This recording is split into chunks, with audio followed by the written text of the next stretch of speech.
Lesson 6-4, proportional and non-proportional relationships.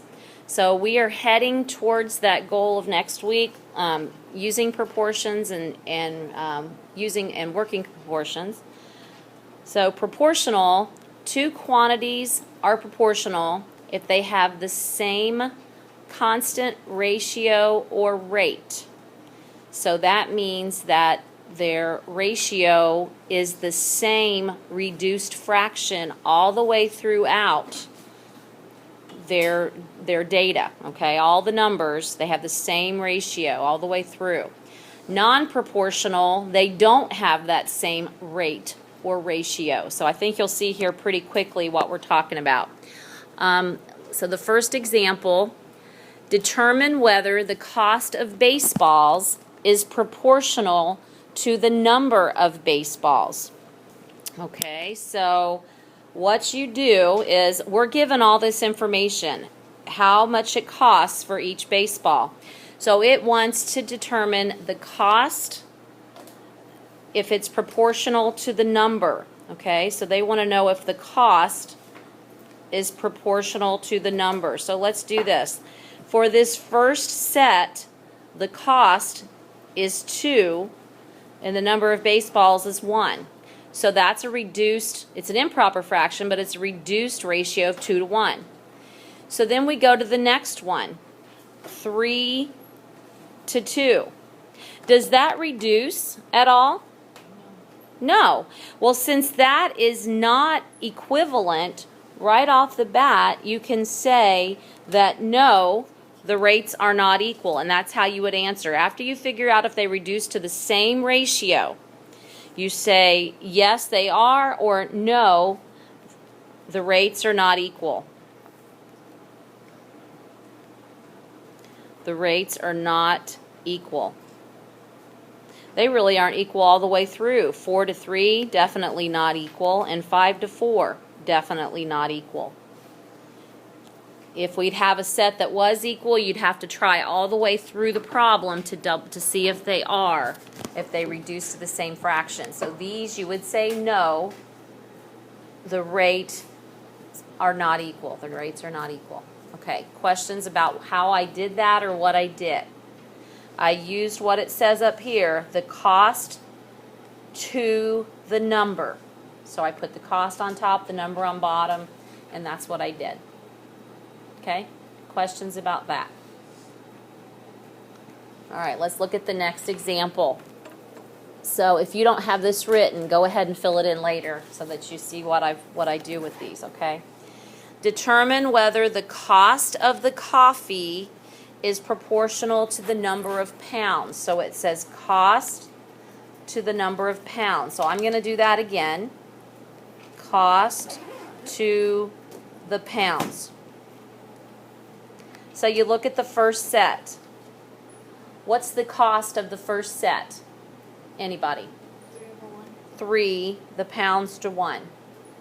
Let's look at the second set. What's the cost over the pounds? 6 over 2. Does that reduce at all? Yeah, what's it reduced to? 3 over 1. So, we're doing good. That's the same. So let's look at the next set. What's the next set cost to pounds? 9 over 3. Does that reduce at all? Okay, what's it reduced to? 3 over 1. Good. Oh, okay. So far they're all the same. What about this last set? What? 12 over 4. And what does it reduce to? So because these are all the same, you would say yes, the cost is proportional. I can't write that whole word in there. Is proportional to pounds. And I just got that from how that's written there. Bless you.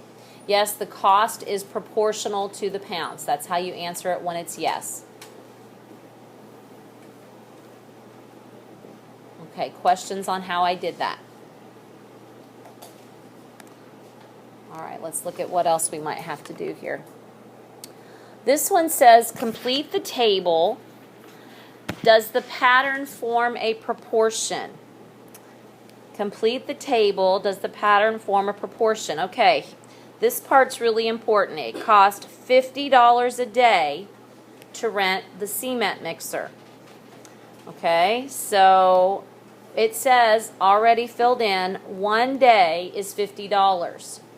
So I'm just going to go ahead and do 2 days. How much do you think it would cost for 2 days then, Dakota? $100. What about 3 days? Anybody? 150. What about 4 days? 200. What about 5 days? 250. So we have completed the table. We did this part. Now, does the pattern form a proportion? So what it means is the first one is 1 over 50. Okay, that's the rate there. The second one is 2 over 100. Does that reduce? Yes. To what? 150. Oh, so far it's good. And then the next one's 3 over 150. Does that reduce? Yes. So that reduces to what? 150. Yeah.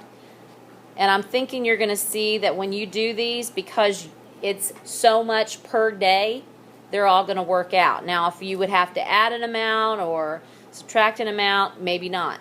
But all of these, since it's just a multiplication, all of them are going to reduce to the exact same thing. And when they do, you can say, yes, it forms a proportion.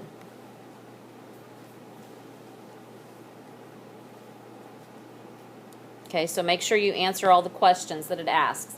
So it tells you to complete the table, so you got to do that first.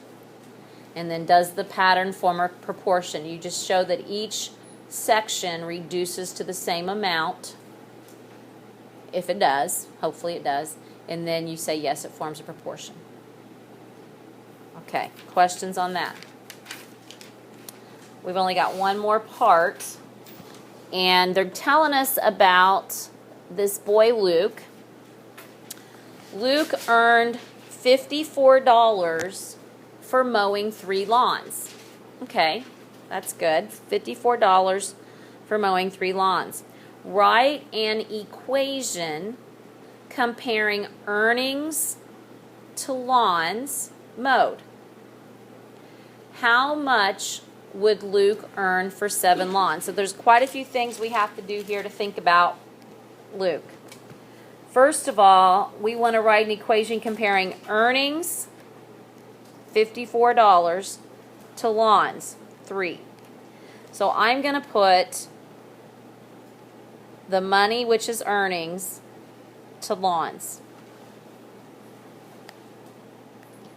He earned $54 for 3.